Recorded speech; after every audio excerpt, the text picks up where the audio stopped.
Le Seigneur soit avec vous. Évangile de Jésus-Christ selon Saint Jean.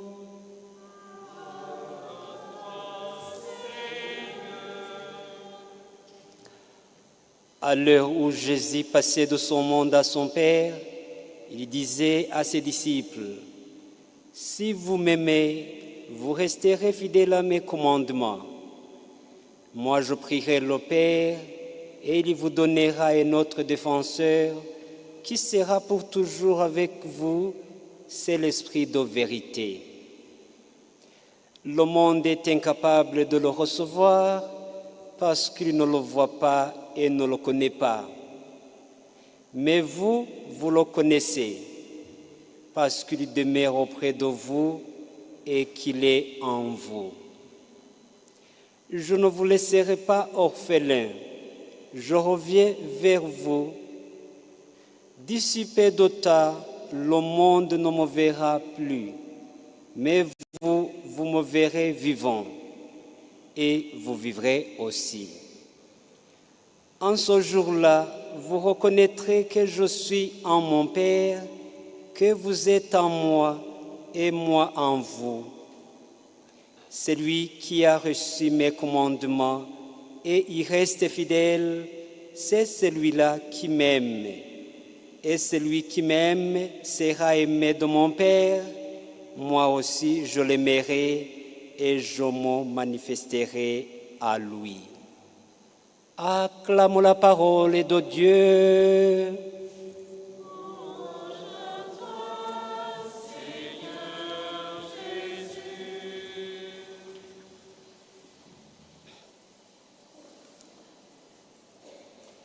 Frères et sœurs, c'est la grâce et c'est la joie de recevoir l'invitation du Seigneur pour ce jour.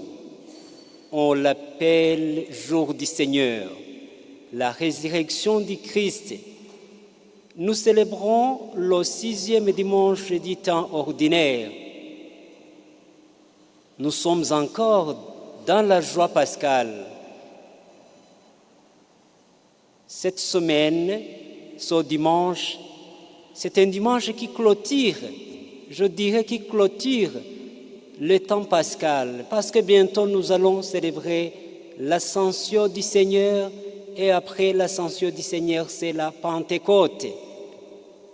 Nous sommes encore dans la joie pascale. Mais toujours, le jour du Seigneur, c'est la joie pascale, c'est la résurrection du Seigneur. Tous les dimanches, c'est la Pâque. Jésus est ressuscité. C'est pourquoi nous disons, c'est la joie de recevoir cette invitation, honorable invitation. Ce n'est pas n'importe quelle invitation, c'est une invitation de grande ampleur. Jésus nous a invités et nous avons répondu, voilà, nous sommes ici. Le thème d'aujourd'hui, je dirais, que l'Esprit Saint transforme nos cœurs afin de connaître l'essentiel. Que l'Esprit Saint transforme nos cœurs afin de connaître l'essentiel. Dans ce monde, il y a beaucoup de choses. Il est difficile de connaître l'essentiel. Il est difficile de choisir. Il nous incombe de demander l'Esprit Saint afin que nous puissions choisir, discerner. C'est le discernement. Une fois que nous ne savons pas comment discerner, nous allons prendre toutes choses que nous rencontrons alors que ces choses ne sont pas essentielles. Que l'Esprit Saint nous éclaire, qu'il nous montre ce qui est essentiel dans notre vie, dans notre pèlerinage. Nous sommes des pèlerins. Dans la première lecture d'aujourd'hui, nous avons entendu Philippe. Il est parti annoncer la bonne nouvelle. Il a été assisté par l'Esprit Saint. Il était avec l'Esprit Saint.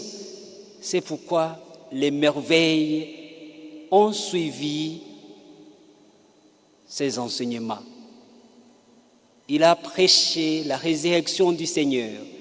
Et voilà, les gens ont été transformés, changé la direction, demi-tour, parce que les enseignements de Philippe étaient accompagnés par la force de l'Esprit Saint.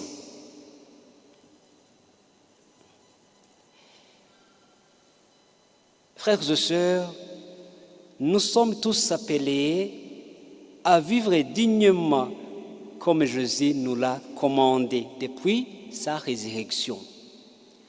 Vivre dignement signifie quoi? Vivre dignement, spirituellement, d'une manière spirituelle, c'est accomplir la volonté du Père. C'est accomplir la volonté du Père. Après la résurrection du Christ, il nous a donné mission. Mission. Philippe a déjà accompli la mission que Jésus nous a donnée, que Jésus nous a montré de faire. Philippe a déjà accompli cette mission. Il nous reste pour nous annoncer cette bonne nouvelle. Une fois qu'on annonce cette bonne nouvelle, ce n'est pas seulement parler, c'est vivre cette bonne nouvelle. Vivre dignement. C'est ce que Jésus nous demande. À travers le baptême qui nous donne l'opportunité d'appartenir dans cette grande famille des élus, nous pouvons réaliser grand chose. Via le baptême, le sacrement du baptême, c'est la porte qui nous fait entrer dans les grâces.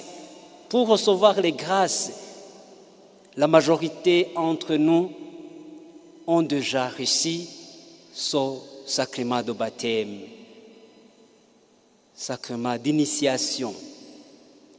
Jésus nous a sauvés. Il a effacé le péché originel. Et nous appartenons dans une grande famille des élus. Appartenir dans une famille des élus, c'est l'honneur. Mais l'honneur, toujours, est une charge.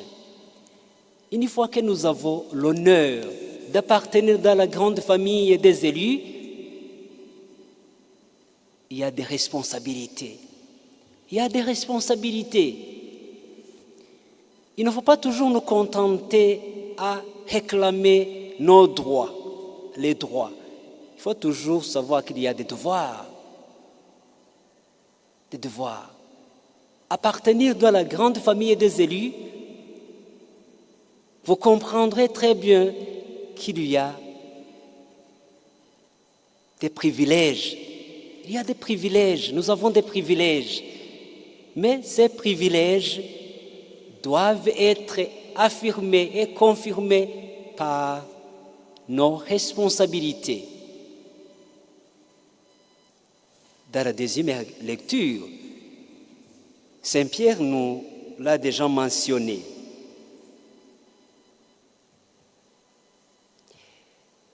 Vous devez toujours être prêt à vous expliquer devant tous ceux qui vous demandent de rendre compte de l'espérance qui est en vous.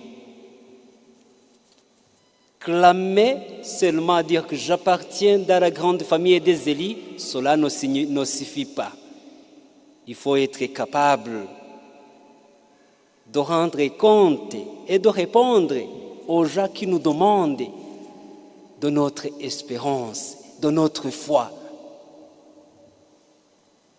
Nous connaissons très bien que nous avons reçu le baptême et que Jésus nous a donné, nous a assigné la mission pour annoncer la bonne nouvelle. Mais toujours, en tout temps, il faut toujours être prêt à vous expliquer. Est-ce que es-tu catholique? Oui, je le suis. De quelle manière? Tu vas expliquer. Qu'est-ce que vous croyez? Il faut le savoir. Il faut toujours justifier. Il ne faut pas se cacher dans la foule, non. Une fois que tu as reçu, une fois que nous avons reçu le baptême, nous devons être prêts et prêtes à rendre compte et à nous expliquer de notre foi. Jésus est ressuscité. Il est parmi nous. C'est pourquoi nous avons ce baptême. Jésus a été l'exemple. Il nous a guéris. Mais il faut le savoir comment l'expliquer aux païens et aux athées. Parce qu'il y a des athées aussi, il ne faut pas oublier ça. Il y a des athées. Il faut être capable de l'expliquer. Dans l'Évangile, il y a la promesse de l'Esprit. La promesse. Jésus nous a promis l'Esprit, le Saint-Esprit. Jésus annonce le Paraclet, l'Esprit de vérité, qui sera avec les croyants pour toujours, consolidant la foi après son départ imminent. Jésus va retourner là où il était, dans sa gloire. Qui va rester ici sur terre? C'est toi, c'est moi, pour annoncer les merveilles que tu as vues. Tu vas être un instrument docile de Jésus ici sur terre. Mais une fois qu'on est seul, on ne peut pas y arriver. C'est pourquoi il nous a promis l'Esprit Saint. Et l'Esprit Saint est parmi nous. Bien que nous allons célébrer bientôt la Pentecôte, l'arrivée de l'Esprit Saint, sachez très bien que ça sera la mémoire. Sinon, l'Esprit est toujours avec nous. L'Esprit nous accompagne. C'est l'Esprit Saint qui t'a dirigé, qui t'a réveillé pour venir adorer le Seigneur ce jour de dimanche. Il est parmi nous. Il est avec nous toujours. Il anime notre conscience. Il nous oriente. Et il nous donne le chemin à suivre. Jean est seul des évangélistes à nommer ainsi le Saint-Esprit un défenseur. D'une manière juridique, toujours ou quelquefois, on a besoin d'un défenseur.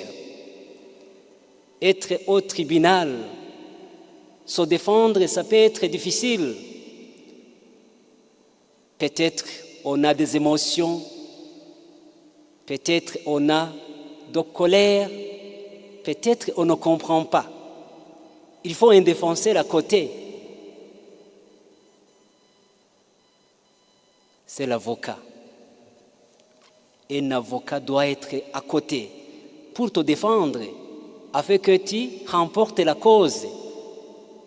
Sinon, tu peux perdre, alors que tu as la vérité. Parce qu'en justice, ce n'est pas la vérité seulement. Il faut savoir justifier, il faut savoir défendre ta cause. Sinon, tu peux perdre, alors que tu as la vérité. Il faut un défenseur à côté. L'Esprit Saint doit venir comme un défenseur. Il va venir pour nous défendre. Comme un avocat, le conseiller, consolateur et autres.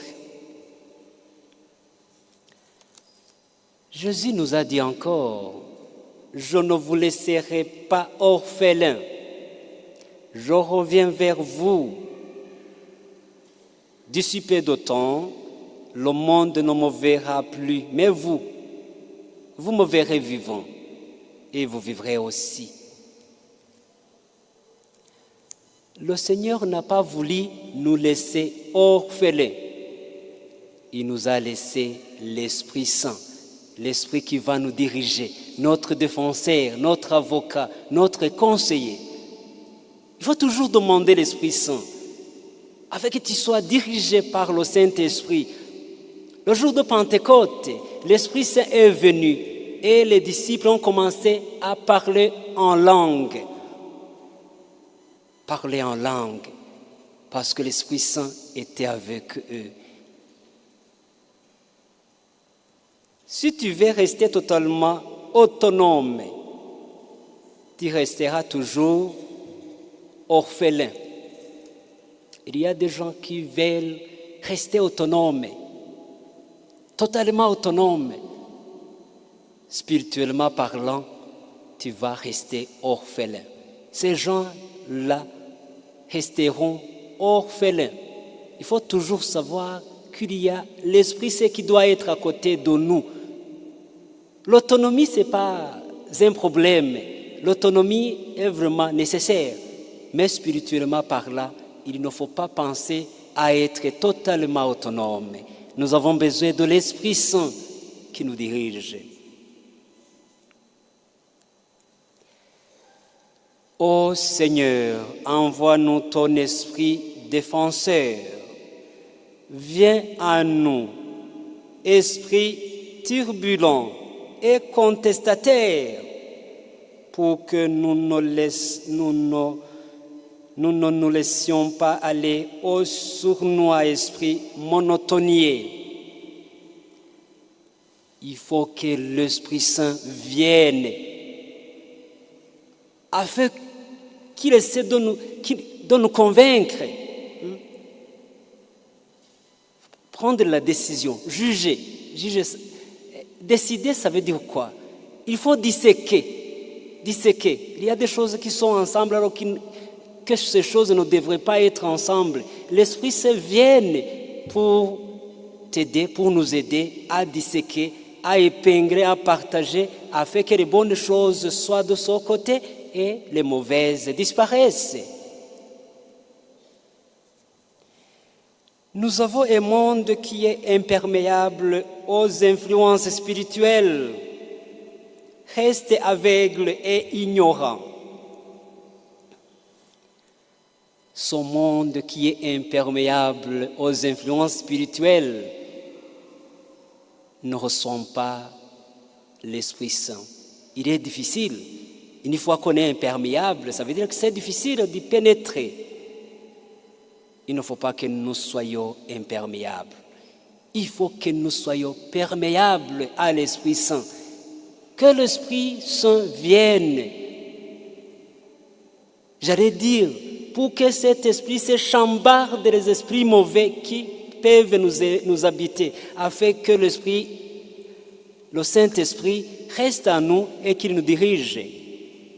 Demandons à Jésus, le Jésus qui nous a aimés, qui nous a tant même aimés, parce qu'il a laissé la place d'honneur et il est venu nous sauver. Voilà la Pâque, voilà la résurrection et nous sommes sauvés. Nous avons reçu le baptême et nous avons reçu aussi la mission. Mission d'aller évangéliser, mission d'aller annoncer la bonne nouvelle, mais il faut que nous soyons accompagnés par le Saint-Esprit.